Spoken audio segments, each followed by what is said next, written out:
Good evening, everyone, and welcome. I'm Eric Spina, the president of the University of Dayton. While I dearly wish that we could be together in person for this special evening, I'm glad that at least we have the power of technology to enable us to share just a little bit of flyer love during UD's Donor Appreciation Week. This scholarship event is traditionally one of my favorite gatherings of the year because it reminds me what sets the University of Dayton apart. Our students, who you're going to talk to tonight, who are working hard to achieve their dreams, and our donors, whose generosity allows us to attract and retain the brightest, most talented young people like those you'll hear from tonight. Students like Fuad Saleh, the son of immigrants and a first-generation college student. He's part of an outstanding student team in the Davis Center for Portfolio Management that's managing the largest undergraduate student-run investment portfolio in the nation and consistently outperforming professional money managers. Students like Alexandria Bennett, a communication major who has grown in faith, blossomed as a leader, and is already using her education to serve others in multiple ways on and off campus, whether it's volunteering at a nursing home or helping new students adjust to college as an orientation leader. Students like Zion Savory, whose Jamaican-born mother came to the US with a dream to see her son earn a college degree and excel. Well, now he's not just the president of the Black Law Students Association, he's also a role model for all students in the law school and across the university. And finally, students like Caitlin Pistone, a mechanical engineering major who's lived all over the United States, but found a home on our campus, where she's the chief of staff for the SGA, the Student Government Association, and proudly wears the red and blue, as mostly red, as part of the Red Scare. You'll be inspired by their passion and the quality and depth of experiences each is receiving inside and outside the classroom. And when they graduate, watch out. I can't wait to see the difference that they will make in their professions and in their communities. And for a moment, just imagine a future where all talented students could pursue a UD degree without financial worry. Well, you're helping us shape that future with your gifts today. As the university moves into the future, we're seeking greater scholarship support so that we can bring even more curious, talented, engaged students to UD, where they can pursue their educational dreams without assuming a burdensome level of debt. We count on alumni and friends, corporations and foundations for philanthropic support to ensure the UD diploma remains within the reach of all deserving students. Frankly, we count on you, and you have stepped up. This academic year alone, thanks to your generosity, nearly 1,200 students are receiving more than $6 million in donor-funded scholarship support.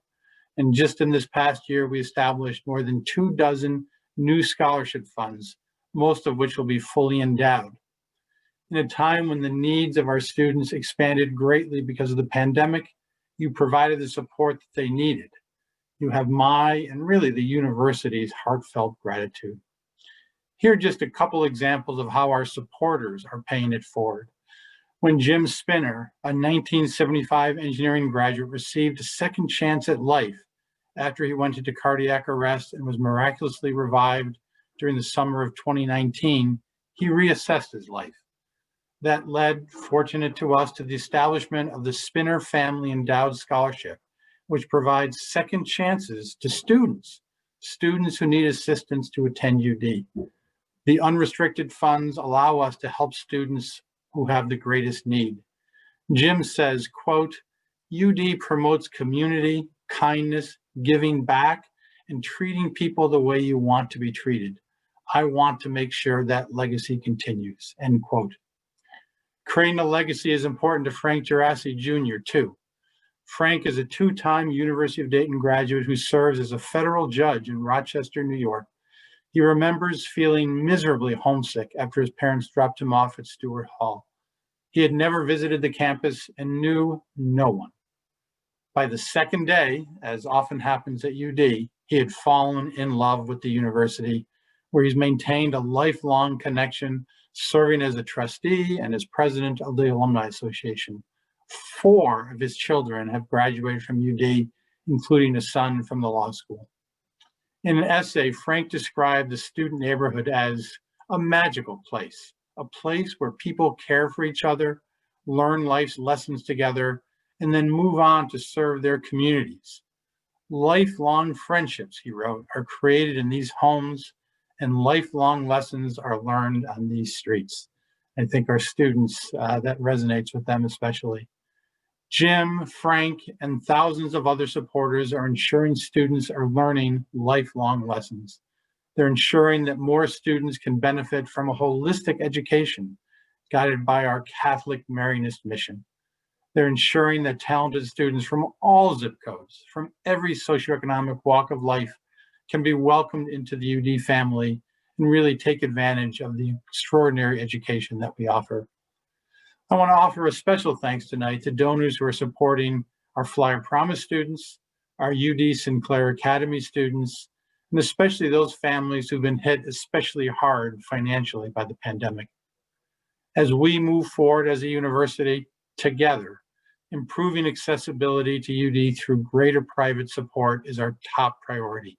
You are providing bedrock support, and I can't thank you enough for your faith in your university, for your faith in the future of our students, really our collective future. You are all a blessing to this university that we love. It's my pleasure now to introduce our fabulous provost, Paul Benson, who will offer some reflection and then introduce our amazing student panel. Thanks very much for being here tonight, everybody.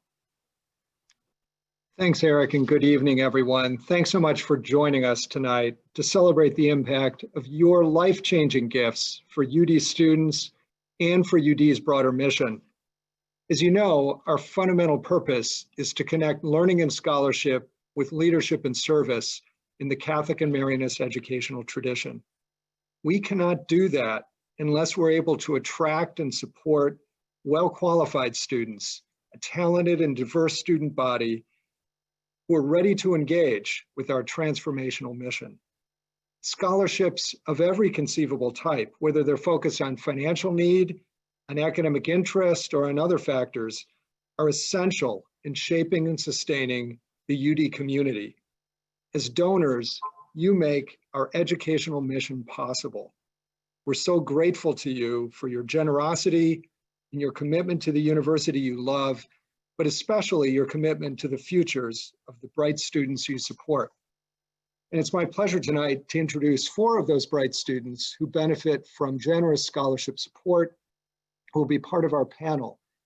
I'll first introduce the students briefly, and before I pose the first question to the students, I'd like all of you to consider questions that you'd like them to address. If you would use the Q&A function at the bottom of your screens, you can pose questions. We may not have time to get to all of them, but we'll try to cover as many of them as possible. You can address questions to individual students or address questions to the panel at large, and we'll see who will pick up on them. So the 4 students we have this evening are first, Alexandria Bennett, a senior communication major from Pickerington, Ohio. Second, Fouad Saleh, a junior finance major from Englewood, Ohio. Third, Zion Savory, a third-year law student, originally from Queens, New York, I believe, but now from Miami, Florida. And fourth, Caitlin Pistone, a junior mechanical engineering student from Brookville, Ohio, not far from Dayton. So please consider questions you'd like the students to respond. And again, if you would put that in the Q&A function by clicking the button at the bottom of your screens, we'll appreciate it. The first question that we'll ask each of the student panelists to address, beginning with Alexandria, is this: what brought you to UD, and what specific difference has your scholarship made in your educational experience here, beyond just making it possible for you to attend the university? Alexandria? Hello, everybody. So there were a lot of things that actually brought me to UD. So first of all, my father is an alum. He got one of his master's degree at UD. And so my junior year of high school, my older sister was doing college visits, and being the annoying little sister, I decided to tag along and go with her. So her first stop was UD. And I absolutely loved the campus. I just felt the sense of community within the engineering department. There were many different diversity and inclusion organizations, such as the Minority Engineering Program, the Minority Leaders Program, Women in Engineering Program, just so many amazing things that I just fell in love with. And then also, I come from a very musical family. So you guys showed really, really strong in the music department with all of the organizations, a cappella, operas, musicals. That was really attractive to me. And then the amount of financial aid I received made it possible to accept the UD offer. But getting the scholarship that I did, the donor funded scholarship, it actually made a huge difference in me staying at UD. So I recently had a change of majors, and now I am a media production major. And I changed my major to follow a path that I am extremely passionate about. And the result was actually a huge financial hit that for a while, it made me contemplate transferring to lessen the financial burden, which was absolutely the last thing that I wanted to do. But Flyer Student Services was incredible in granting me financial relief. And that is when I received the donor funded scholarship, which actually assisted me in remaining at UD to finish my Bachelor of Arts degree in communications. And that's something I would not have been able to do without this gift.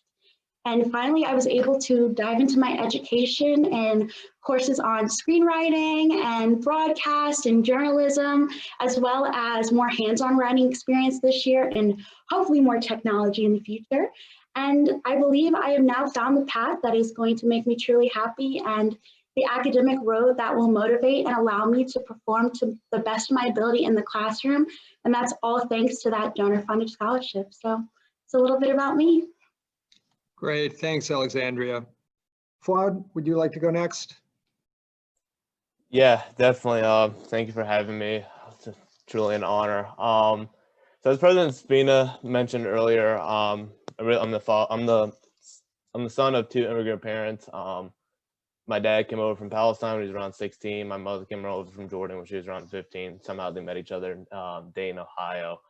But I think what's unique about me is that my older brother and my older sister were really the first ones to go to college. So I guess a lot of the burden and a lot of the stress, a lot of the anxiety really fell on my brother and sister, and I was able to really learn from them. And also just being born in Dayton, Ohio, and having siblings that both attended UD, it was really an obvious decision for me to really follow in their footsteps to try and accomplish at least half of the success they were able to obtain during their time. My brother graduated from UD. He went on to become a principal at Fifth Third, has a CFA. Now he's getting his MBA at NYU. My sister following the same path at Fifth Third. So decided to really follow in their footsteps and go to UD. The second part about why I chose to go to University of Dayton, a big part of who I am stems from me living in Dayton my entire life. Dayton really prides itself on being hardworking, resilient, accepting, being small, community-like, and building relationships with the people around you. And I feel like the University of Dayton really embodies those traits and characteristics. So instead of trying to go out there and find a college away from home that accomplishes those same characteristics, the University of Dayton was right there in front of me. So there was no hesitation. Funny thing is, I didn't apply to any other school except the University of Dayton. So if I didn't get in, I wouldn't be a college student right now. And I guess moving on, a specific difference that the scholarship made for my educational experience was a big part of it for me was the mentality shift. So once awarded a scholarship, it first didn't hit me at first, but after a couple of years, really my sophomore year, we were sitting down, like reflecting over my financial aid. I was thinking, hey, what are the odds that I was one of the hundreds or maybe thousands of students who were selected to receive a scholarship? Like just doing the probability in my head, like it was extremely low, like that I was be able to get it. just given the amount of people who are out there who are equally or even more deserving of it than me. So I guess the huge mentality shift was just really humbling me and making me feel grateful for what I had. I guess like in high school and growing up, I was more of an athlete than a student. I put a lot of my time and a lot of my effort into wrestling, which was my sport. So mainly I was losing weight and getting concussions, so I never really focused on education as much. But using that mentality, that got me to my successful career in wrestling, and having that humble I guess reflection and being grateful for that scholarship, it really helped me maximize the learning opportunities I had at UD. And like President Spina mentioned earlier, I'm actually one of the managers for the Davis Center for Portfolio Management. I came into Dayton not knowing finances, barely knew how to spell it, and now I'm helping manage a portion of the school's endowment in an equity market. So there's a lot of opportunities that I've been afforded at UD, and if I would have gone anywhere else, I probably would have just been another law student, during these times. So yeah, that's a little bit about me. Once again, thank you for your generous donations. Thanks so much, Fuad. Zion, would you go next? Of course. First and foremost, thank you all for having me. It's a pleasure to be here. So to get into it, what brought me to UD? So I guess to go back a little, I did my undergraduate education at FIU in Miami, Florida, and I decided I wanted to become a lawyer. I applied to 9 law schools and actually got accepted into all 9, UD being one of those. And I had a lot of people chirping in my ears about, going to the Midwest from a big city, and I had never been to Ohio outside of traveling for basketball before. So it really means something because I had to get sold on coming to UD. Other than the generous scholarship package that UD offered me, I didn't want to be a number anymore, just a number. My undergrad university had about 60,000 people, and huge classroom sizes. And I've always, I love my university, great university, but I wanted to feel wanted. And I took one visit to Dayton and UD, and was able to double down on my decision, knowing that I wanted to be a flyer. The admissions office, their effort and communication, including my deans, their belief in me sold me on coming to Dayton. Now, in regards to the difference that my scholarship has made for me, as I stated, I came to law school with a very generous scholarship package. And because of that, I came in with very high standards that I had to meet in order to keep that. And law school was very, very competitive, extremely stressful. I kind of hopped straight in from undergrad and didn't do much research on what it would take or knew what I was jumping into. On top of that, I was in a new place. I didn't have too many people to lean on. And that's when I really kind of had my switching moment, which was when I lost some of my scholarship after my first year. And I knew I came back my second year motivated. I really started to lean on student organizations and the administration at the law school. And I did become stressed about the money and the loans that I would have to take to survive. It wasn't about, taking out loans itself, but because I was already acclimated with the idea of that. But I worked my tail off my second year of law school to get all my grades, to where they were back above that level, and was awarded multiple scholarships from the law school, outside of the law school, UD, and scholarship donors who are here today. And that in itself just took a lot of pressure off of me, my family. As was alluded to earlier, I also come from a family of immigrants. My mother and father were both born in a small island of Jamaica. And I tell a lot of people that, when you speak to me, you're speaking to my parents' American dream. It was their dream to come to this country and have a son to and be able to reap the opportunities that places that like UD offer us. So taking the pressure off of me and my family, that and allowing me to focus on not only my studies, but my involvement on campus have allowed me to get to where I am today. And for that, I feel like not only myself, but all the other students were indebted to those who help us. So huge difference. I would not change my decision to come to UD for anything in the world. One of the best decisions I've made, and happy to be here again. So thank you. Thanks so much, Zion. Caitlin, will you go next? Wow, it is hard to follow my peers when they have such inspiring stories, but I'm going to try my best. So what brought me to UD is it was kind of in my blood. My grandma and grandpa are both alumni of UD, and ever since I was younger, I was a military brat. So I've lived everywhere in the United States you could possibly think of. But for Christmas break, we would always come to Dayton, Ohio, which like to some of you is like, why would you want to go to Dayton, Ohio for a vacation? But to me, it means I get to go watch basketball games at UD Arena every single Saturday night. So my grandpa has had season tickets since I was younger, and my best childhood memories are screaming for Lee's Chicken, getting the free t-shirts, high-fiving Rudy. And some of you may know Chris Wright. I am close friends with him, so I watched him play as when I was really young. So as I was making my college decision, UD always was in the back of my brain. And watching the student section when I was younger, you want to be a part of that feeling. You want to be a part of that community. So when I stepped on campus, I wanted to be in the engineering program. So I toured Kettering Labs, and just the class sizes being so small, knowing that the professors would have such like a personal connection with you, and also the makerspace, which for some of you that don't know is a place, it's in the basement of Kettering Labs. And it's basically, there's 3D printers, there are saws, there's anything you can imagine that if you want to make something, you can create it. And when I saw that, I knew that UD engineering was there to create, and we were there to inspire. And I just knew that I wanted to go to school.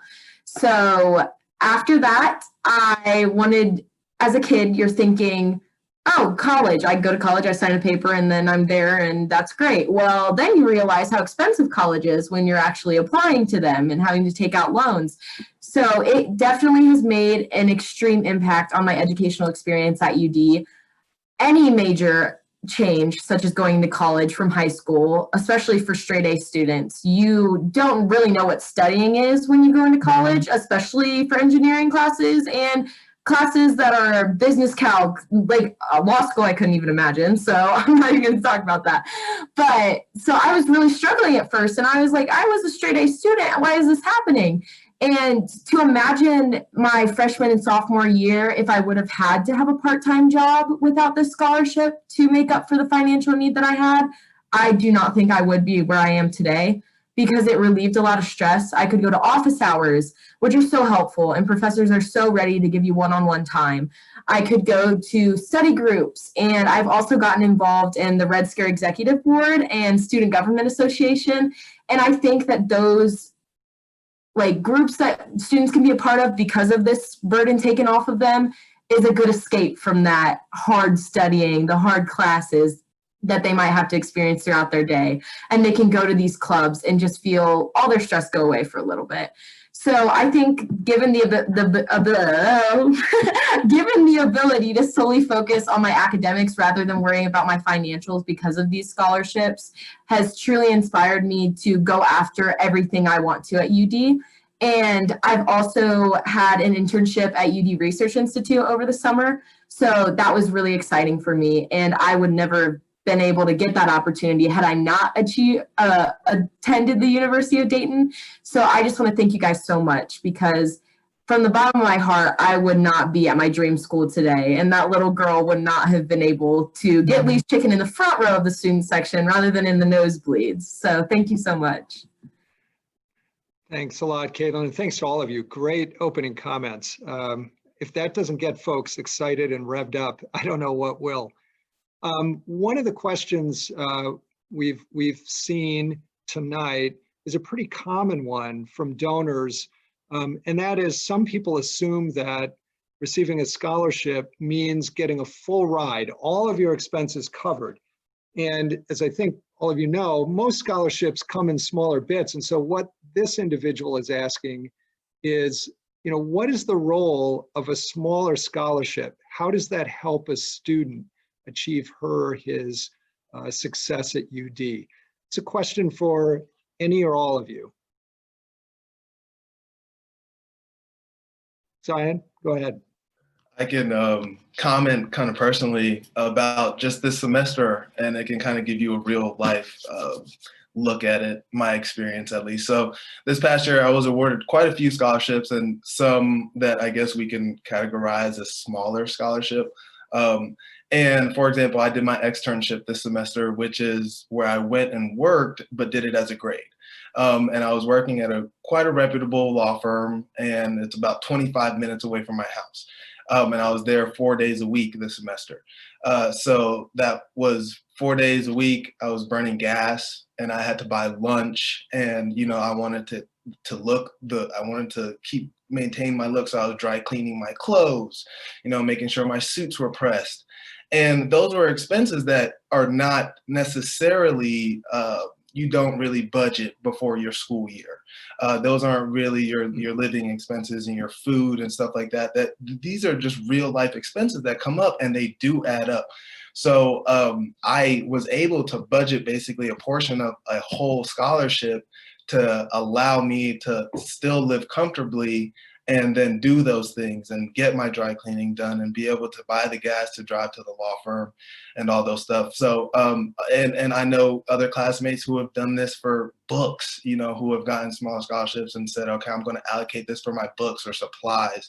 So, I think that everything and anything helps.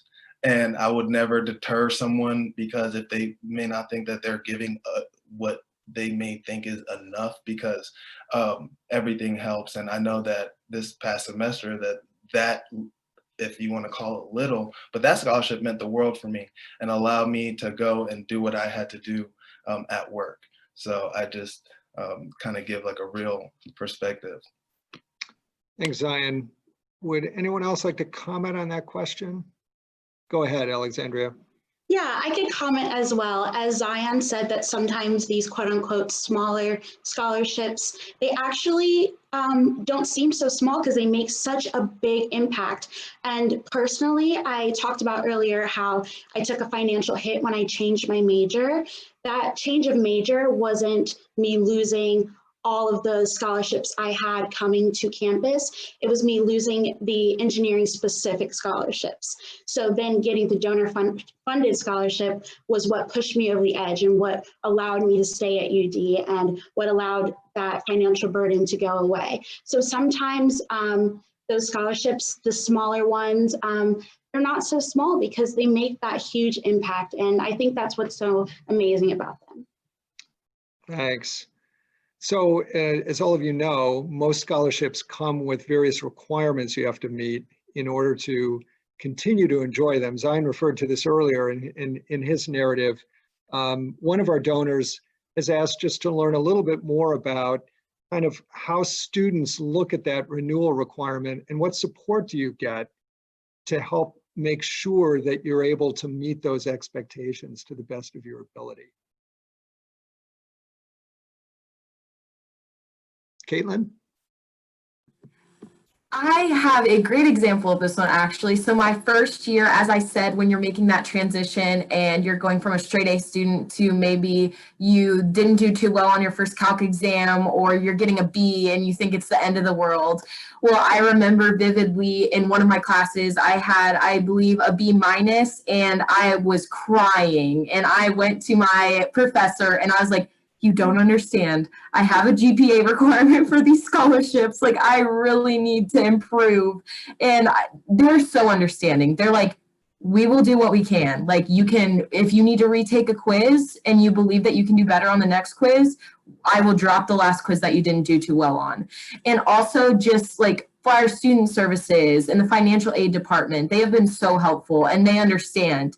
And they will direct you to the resources that you need to keep that scholarship. So if they know you need a GPA requirement and maybe you're falling below the line, they will suggest you to the study sessions. There's tutors available for almost every single class. So even though those requirements at first may seem like a really big stressor, the university provides us with so much to achieve those easily that it almost isn't always in the back of our mind. Thanks, Caitlin. Anyone else like to respond to that question of the requirements that come along with scholarships? Yeah, Zion. Yeah, I could touch on it. So I do think, you know, in my personal experience, the thing is law school, in my own experience, was a lot different than undergrad. And the competitive nature of it, like your GPA kind of is determined by the GPA of others around you. So it's kind of on a different mark, and there's a lot more of uncertainty there.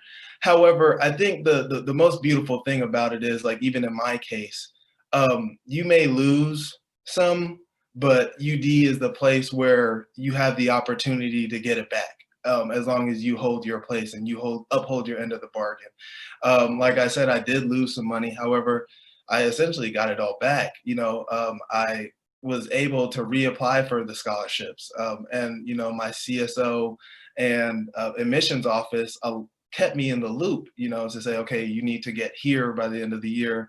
And I did it, you know. So I think that it was just a beautiful thing that not only, you know, yeah, I think they're stressful in a way, but they're an agreement. We agreed to come here on those standards. And I think it's a good thing that we're held to those standards as well. But if you do slip, I think that it's a good thing that it's not the end of the world. Thanks. So Alexandra and Caitlin, you both referred to Flyer Student Services at different points in your comments. One of the questions just wants to know a little bit more about what is Flyer Student Services and how did you get connected with them? Could one of you give just a brief description of that office? I don't know which one of us is going to go, but so my experience with Flyer Student Services, what I used them the most for was financially, as well as academically when I was in the middle of changing majors or figuring out what I wanted to do. Their whole office, they're super open to like helping you with anything you need. They have academic resources, they have financial resources, they really have whatever you need. So I went in there saying, hey, I want to make this change. I know it's a huge change, but what can I do to make it work? And they were so right and ready to jump at the opportunity and help me with everything you needed. So it was really amazing working with them. Great, thanks. Yeah, if we were back on campus, we could point you to their offices on the first floor of St. Mary's. Fouad, one of the donors tonight, also grew up in Inglewood and raised a question that probably is on the mind of many. Doesn't specifically have to do with Inglewood. And that is just to share a little bit about what remote learning and some of the stresses of the pandemic are like from a student point of view. So Fouad, do you have some reflections on that? Yeah, definitely. I think I can speak for everyone or all the students in here tonight, and basically a lot of other students. It's hard. Learning online is hard. It is definitely not the most ideal situation. Like, the big part of UD, at least for me, is that I only had one class in the auditorium. The rest of my classes were 20 students or below. So like, you really got that personal connections with the teacher. You're able to answer questions. You know, your voice gets heard a lot more. It's the more personal touch when it comes to learning. I think now once we switched to like that hybrid, when we did fully remote in spring, one of my professors told me that if you're not here to learn, online classes, you're not going to learn. Like, if you don't have that mentality to learn on your own, you're not going to succeed. Like, it's so easy for students to turn on their log into Zoom, turn off their camera, leave their laptop while class is in session. But I think the stresses that come with it is that there's a lot more emphasis on you to be much more responsible for your education, as it was compared to when it was in person, where you can like sort of get away with listening half and half. But with Zoom, you really got to take control of your actions. You got to take control over where you want to be. And if you really want to learn, you got to put in the work. I personally this semester, even though I'm only taking 15 credits, it feels like I'm taking 18 or 21 just to try to catch up and learn. Yeah, I hope that answers your question. It's stressful, but I feel most of my, actually all my University of Dayton professors are more than willing to help. They actually extended their office hours. I have professors who have office hours every day rather than, some who have it twice a week. So big help from the professors to try to accommodate as best as we can during these times. Thanks, Fuad. I don't know if any of the other panelists would like to comment just briefly on what this experience has been like, and sort of as Fuad did, what are some of the positive things that emerge out of a crisis situation? Alexandria? Talk about something positive that's come out of learning remotely. I actually am learning completely remotely, and I'm living at home for the first time out of my 4 years on campus. This is my first time living at home. But the great thing is I have my family here, so I can see them all the time. And the best part, my sister just had a baby. So I'm now living with my baby nephew, and I get to, watch him grow up, which is something I wouldn't have been able to do if I was on campus, especially because traveling back and forth is really looked down upon, traveling with the pandemic. So it's just been amazing getting to see him every single day. And he kind of makes sometimes the monotonous learning and Zooms, he makes it more fun. Sometimes I'll just be playing with him in class, and sometimes he'll make an appearance. So it's been really great.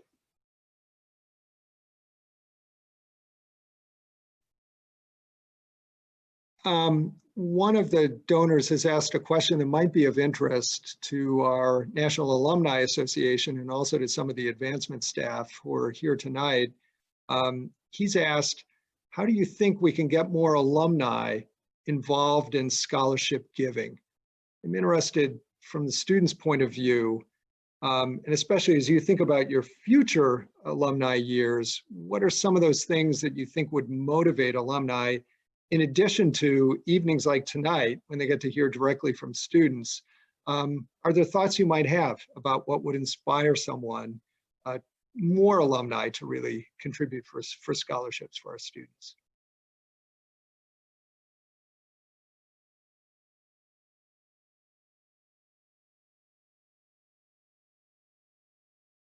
Tough question, I know.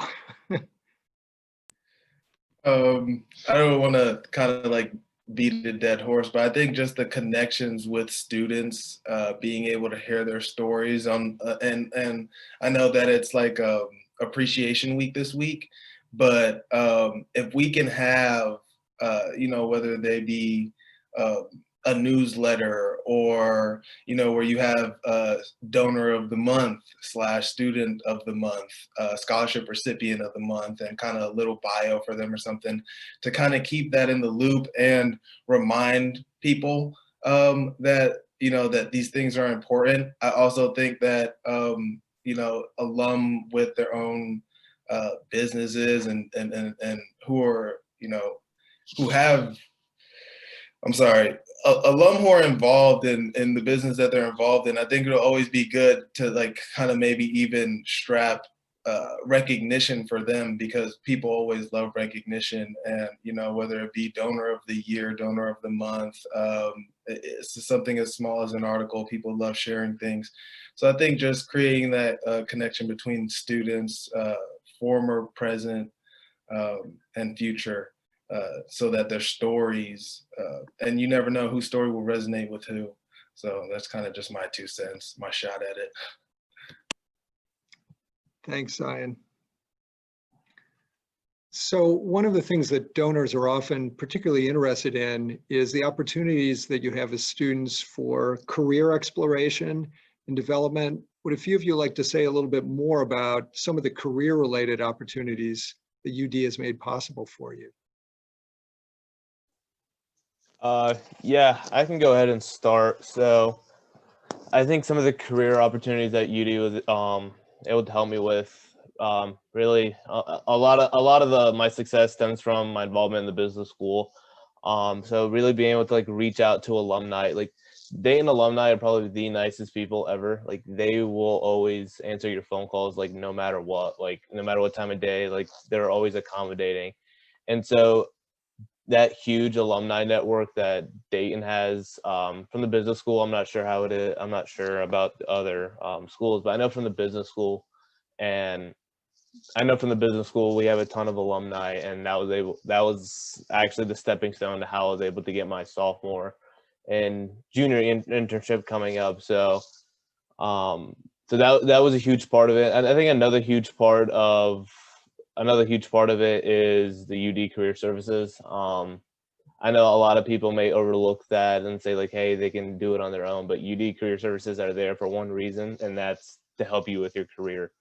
So whether that's introducing you to any opportunities that may fit your preferences, or introducing to some people that you may talk to in the workforce to get a little bit more of an insight of, like, what this job actually is. So the tools are there, all the opportunities are there. Like, once again, it comes down to the student. It comes down to the student to actually go out there and capture it. So yeah, that's my 2 cents on it. Great, thanks, Fuad. Caitlin?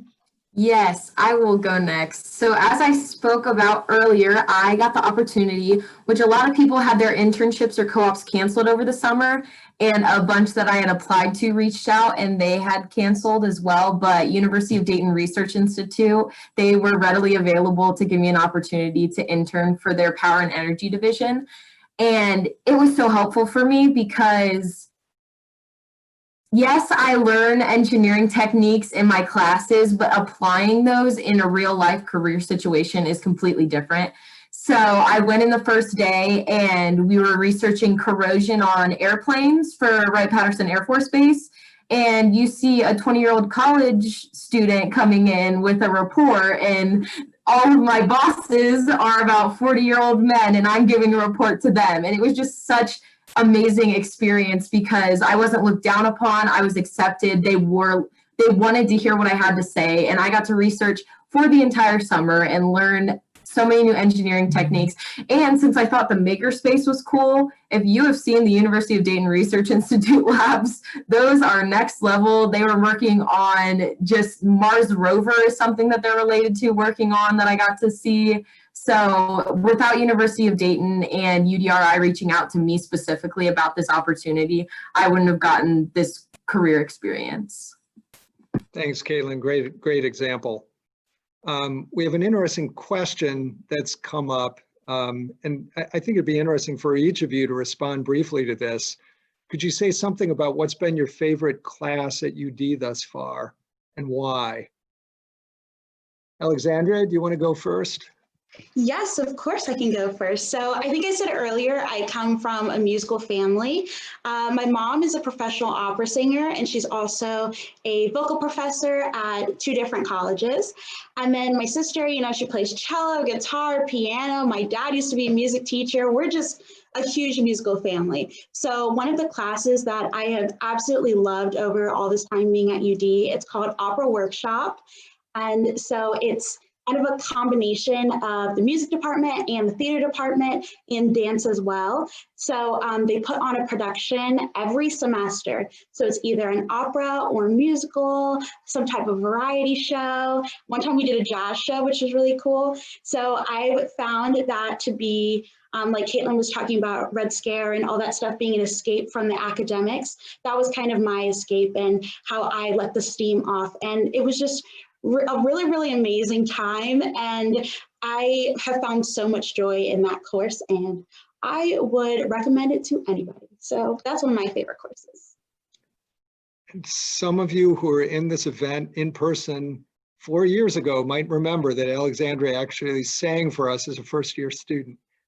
So we know what she's talking about. Others of you, a favorite class?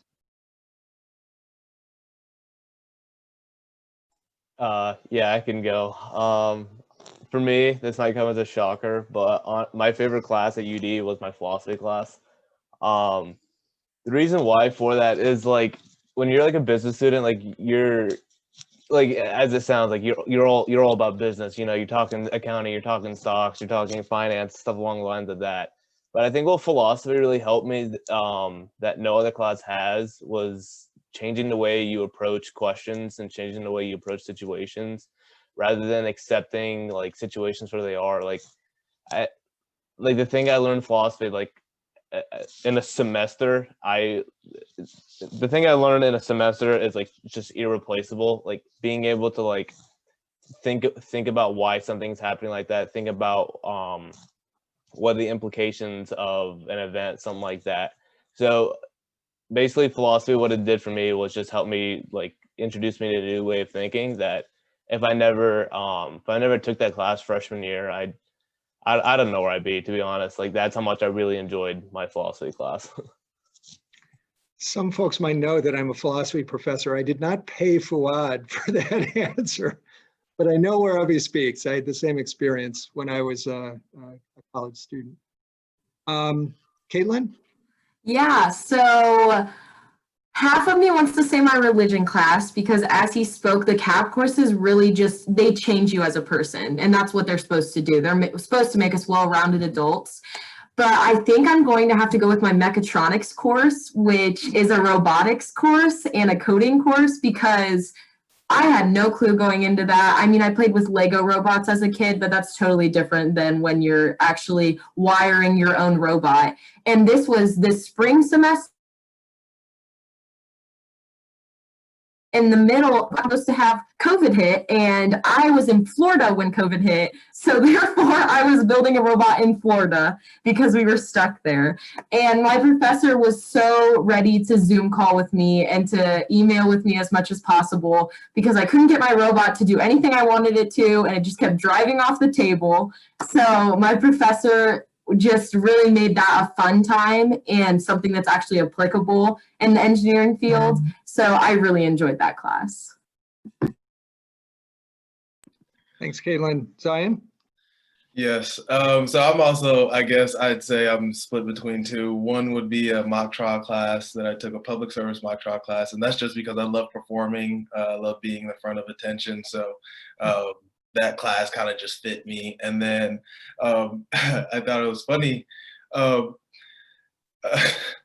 I actually missed, so my second favorite class is business organizations, and it's one of the only really business geared classes in the law school. So I actually missed taking all business classes, and I found it funny because who said that he was escaping his business classes. But yeah, I craved to learn about how business and law intersected, and that's what I studied in undergrad. So it was just a really great experience to kind of see how kind of the foundation of corporations, partnerships, and the way that they intersect with the law. So that was my favorite class, and it's also what I will be going into, so business law. So that was just a good way to get me on the right track. Great. So why don't we field one final question, and this will be a real quick one for each of you. A typical UD question. Where have you lived, if you've lived on campus, and if you lived off campus, where do you live?